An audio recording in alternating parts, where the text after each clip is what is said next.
कल हरियाणा राज्य के 6 जिलों के डिप्टी कमिश्नर्स, जिनको जिला मजिस्ट्रेट की शक्तियाँ प्राप्त है, के द्वारा सोशल मीडिया प्लेटफॉर्म्स पर पूर्णतया बैन लगा दिया गया। WhatsApp, Twitter, Facebook, Telegram, YouTube, Instagram सब पर पूर्णतया बैन लगा दिया गया। और इसको लगाने के संबंध में ये कहा गया कि सुप्रीम कोर्ट के द्वारा एक मामले में ये कहा गया है कि सरकारें फेक न्यूज़ को, जो समाज में पैनिक फैलाती हैं, उनको रोकें। और इसी संबंध में ये बैन लगाते समय आदेश करते हुए समाज में प्रशांति बनाने के लिए और यह कहते हुए कि इन चीज़ों से, जो ये सोशल मीडिया प्लेटफार्म पे जो समाचार वगैरह दिए जा रहे हैं, इनसे मानसिक स्वास्थ्य खराब हो रहा है, इस प्रकार से कहते हुए बैन लगा दिया गया। इसी संबंध में मैं ध्यान आकर्षित करना चाहूँगा कि जब ये कोविड-19 के संबंध में पहला लॉकडाउन 25 मार्च से लगाया गया, उसी संबंध में केंद्र सरकार ने यह प्रयास किया था कि कोविड-19 के संबंध में कोई भी सूचना, समाचार या विचार विमर्श बिना सरकार की अनुमति के न हो। जैसा सरकार चाहे उसके अनुसार पहले सब बातों का एक वेरिफिकेशन सरकार से किया जाए और तभी अनुमति उसकी दी जाएगी और वही सूचनाएं वगैरह प्रसारित की जाए। इस संबंध में केंद्र सरकार ने उच्चतम न्यायालय से निवेदन किया, लेकिन उच्चतम न्यायालय ने इन सब बातों को देखते हुए फ्री प्रेस, हमारा जो है फ्री प्रेस होना चाहिए और भारतीय संविधान का मौलिक अधिकार बड़ा महत्वपूर्ण है,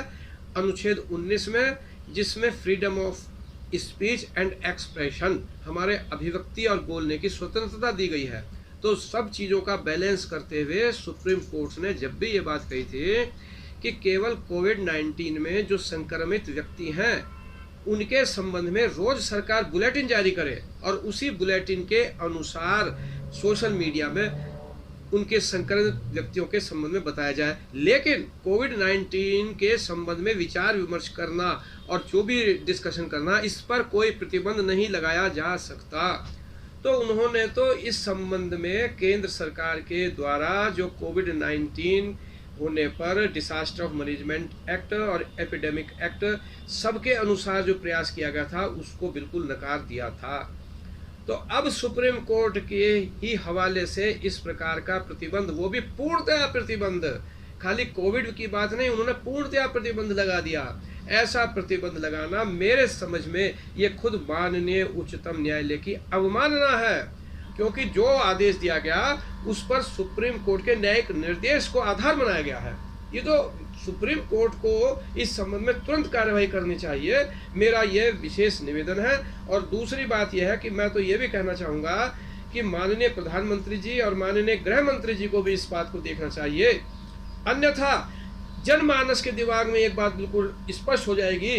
कि क्या इस प्रकार का जो आदेश हरियाणा गवर्नमेंट के द्वारा जारी किया गया, यह कोई एक्सपेरिमेंट किया गया है कि जब माननीय उच्चतम न्यायालय में निवेदन इस प्रकार से किया गया, उसको ठुकरा दिया गया कि इस संबंध में भविष्य में आगे और भी सरकारें सब इस तरह से करने लगे। तो ये तो एक हमारे जो भारतीय जनता पार्टी और माननीय प्रधानमंत्री जी और माननीय गृह मंत्री जी हैं, ये भी जो है इस संबंध में जनमानस के दिमाग में आ सकता है कि क्या इस राह पर ये जो है सरकार और भारतीय जनता पार्टी जाना चाहती है, क्योंकि यह राह तो वो है जो चीन की या उत्तर कोरिया की राह है, जहां पर सारा सोशल मीडिया और जो जितना भी कुछ है वो सारा सरकार के द्वारा नियंत्रित होता है। जो सरकार चाहे केवल उतनी ही बात जो है समाज में प्रसारित की जा सकती है। तो ये बहुत गंभीर विषय है। और इस प्रकार से आप ये समझिए कि वो कहते हैं कि मानसिक स्वास्थ्य खराब हो रहा है। मैं ये कहता हूँ कि मानसिक स्वास्थ्य तो खराब हो जाएगा अगर इस तरह का पूर्ण प्रतिबंध लगा दिया जाएगा और कोई भी काम नहीं कर पाएगा, क्योंकि यही एक साधन है। व्हाट्सएप हुआ, इंस्टाग्राम है, ट्विटर है और यूट्यूब है, इनसे लोग आपस में एक दूसरे को संदेश देते हैं, हालचाल पूछते हैं, अपनी जो है स्वास्थ्य संबंधी परेशानी है उनको शेयर करते हैं और जानकारी प्राप्त करते हैं। ये तो एक ऐसा प्लेटफार्म है कि जिसको आप अगर इस तरह से प्रतिबंध करा देंगे तो मनुष्य बिल्कुल गुलाम हो जाएगा और वो उसका तो जीवन नरक हो जाएगा, मानसिक स्वास्थ्य खराब हो जाएगा। आप जो है ये जो कोरोना के संबंध में क्वारंटीन सेंटर बनाए, इन्हें में देखिए कैसे जो है आत्महत्या वगैरह लोग कर रहे हैं। अब दूसरी बात आती है कि आपने ये अगर आप ये कहते हैं कि साहब ये इसलिए लगाया गया कि समाज में पैनिक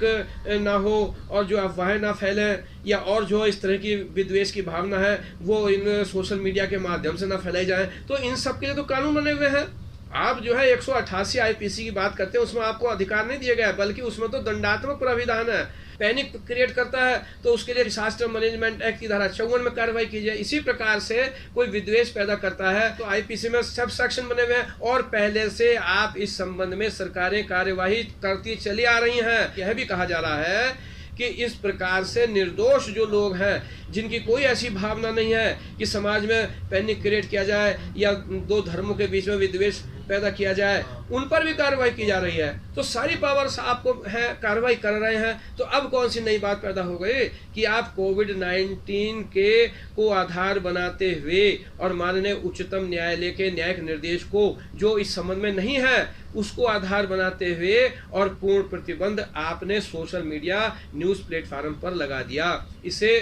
विलंब जो है वो खत्म किया जाए और माननीय उच्चतम न्यायालय स्वतः इसका संज्ञान लें, क्योंकि कैसे उनके एक न्यायिक निर्देश को एक आईएएस अधिकारियों या सरकार के जिम्मेदार जो है मंत्री और मुख्यमंत्री जी ने उसे किस प्रकार से उसकी गलत व्याख्या करके और इस प्रकार से पूर्ण प्रतिबंध लगाने का आधार बनाया है। जय हिंद, जय भारत।